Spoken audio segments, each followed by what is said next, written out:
સાંભળવામાં આવશે.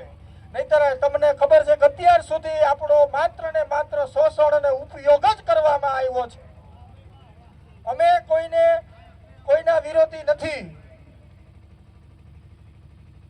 પરંતુ અમે કારીગરોનું હિત તો કરી શકીએ ને. કારીગરોના હિતની અંદર અમે વાત તો કરી શકીએ ને.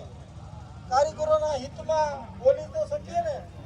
એટલે હું તમને બે હાથ જોડીને વિનંતી કરવા માંગુ છું ભાઈઓ, કે જ્યાં જ્યાં આપણો કારીગર વસે છે સમગ્ર ગુજરાતની અંદર, નાના ગામડાથી માંડીને મોટા સિટી સુધી જ્યાં જ્યાં આપણો કારીગર ભાઈ વચ્ચે છે, અને એની વાત જ્યારે તમને સાંભળવા મળે કે અહીંયા રત્ન કલાકારો ભેગા થયા, અહીંયા રત્ન કલાકારો એકઠા થયા, અને અહીંયા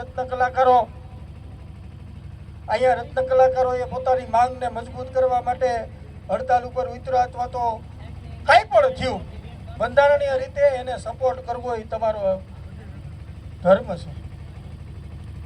કારણ કે આપણે આપણાને સપોર્ટ નહીં કરીએ તો બહારવાળા કરવા આવશે. આપણે જો આપણાને સપોર્ટ નહીં કરીએ, આપણે આપણા જ ભાઈઓને સપોર્ટ નહીં કરીએ તો બહારવાળા કરવા આવશે. ભાઈ, અમારો ધ્યેય છે સમગ્ર ગુજરાતના રત્ન કલાકારોને એક તાતણે બાંધવાનો પ્રયાસ અમે કરી રહ્યા છીએ. આમાં કઈ ખોટું છે? તો તમારી મહુવાની જે આ સંગઠન છે એ સંગઠનને જાળવી રાખશો. આ બાજુ જોવા જ નથી આવતો, પાછળથી કેમ નથી? એક જાળવી રાખશો.